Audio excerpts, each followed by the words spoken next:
For decades, clinical psychiatry has operated on a rigid filing system. Diagnoses are systematically sorted, separated, and placed into highly specific, isolated categories. This filing system dictates physical care. A patient with severe anxiety and an opioid addiction is frequently forced to navigate two entirely separate medical infrastructures: a psychiatric ward for the anxiety and a distinct substance abuse facility for the addiction. Standard diagnostic manuals like the DSM and the ICD reinforce this categorical tunnel vision. They train clinicians to assess and treat these conditions as disconnected silos. Modern epidemiological and genetic data tell a completely different story.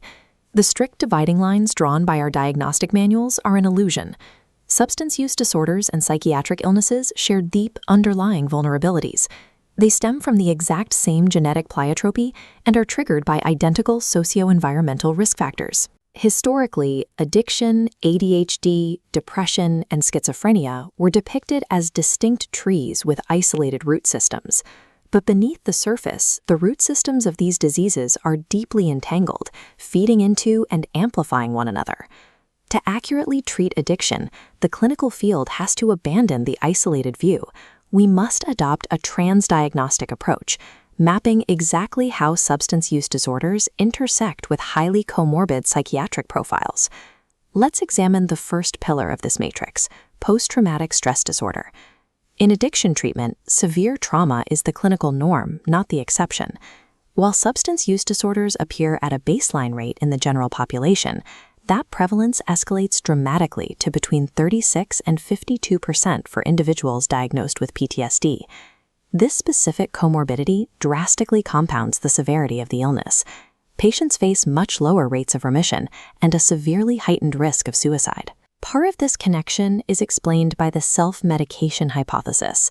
Patients use specific substances to acutely dampen the hyperarousal and intrusive flashbacks caused by the trauma.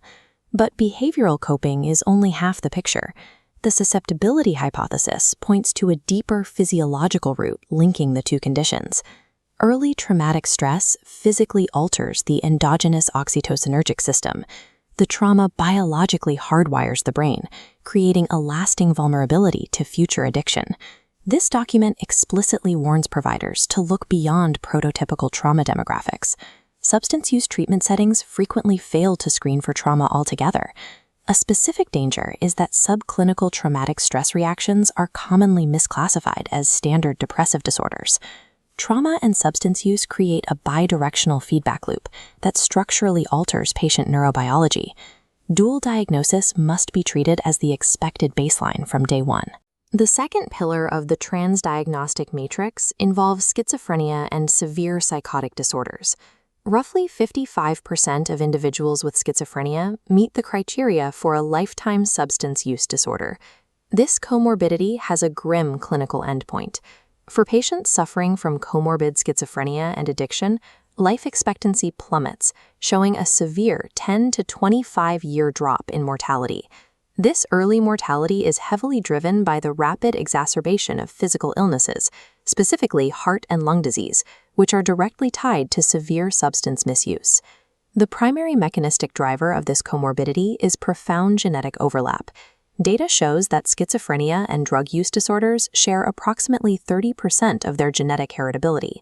Specific pleiotropic genetic markers, such as COMT and DRD2, act as a single route that disrupts dopamine reward processing. This disruption branches into two distinct phenotypic outcomes: psychosis and addiction vulnerability. There is also a psychodynamic mechanism at play, centered around the concept of jouissance. Patients utilize substances as chemical pacifiers against overwhelming, terrifying psychotic eruptions. In psychotic disorders, addiction is rarely a recreational choice. It is driven by a lethal combination of inherited genetic vulnerability and a desperate drive to protect the structural integrity of the psyche. The final pillar of the matrix covers personality disorders, where roughly 50% of diagnosed individuals present with a comorbid substance use disorder. This exact overlap leads to highly treatment-resistant clinical trajectories and persistent structural instability. The hierarchical taxonomy of psychopathology, or high-top model, discards categorical labels entirely. Instead, it maps these disorders dimensionally, grouping specific conditions under broader categories like the externalizing superspectrum. Under this framework, addiction maps cleanly onto this externalizing space. Antisocial personality disorder occupies this exact same dimensional space. Both conditions are driven by shared traits of extreme impulsivity and sensation-seeking, and bracketed together under the same structural mechanism. Borderline personality disorder, however, maps onto a completely different transdiagnostic mechanism. BPD links to addiction through profound shared deficits in emotion regulation and severe affective instability. Addictions are frequently not standalone behavioral issues. They are the externalizing symptoms of deeper foundational personality and impulse control pathologies. The evidence of intertwined genetics, neurobiology, and psychopathology completely invalidates the traditional sequential treatment model. The flaw in sequential clinical logic is the ingrained belief that providers must withhold trauma-focused or psychiatric care until a patient achieves sustained abstinence. Because they share roots, treating substance use alone rarely resolves the underlying PTSD or psychotic symptoms. Leaving those roots intact rapidly accelerates the patient's relapse cycle. Treating them in isolation accelerates failure. The field must shift to concurrent transdiagnostic interventions. We have to treat the overlapping mechanisms simultaneously, rather than waiting for one condition to resolve before addressing the other.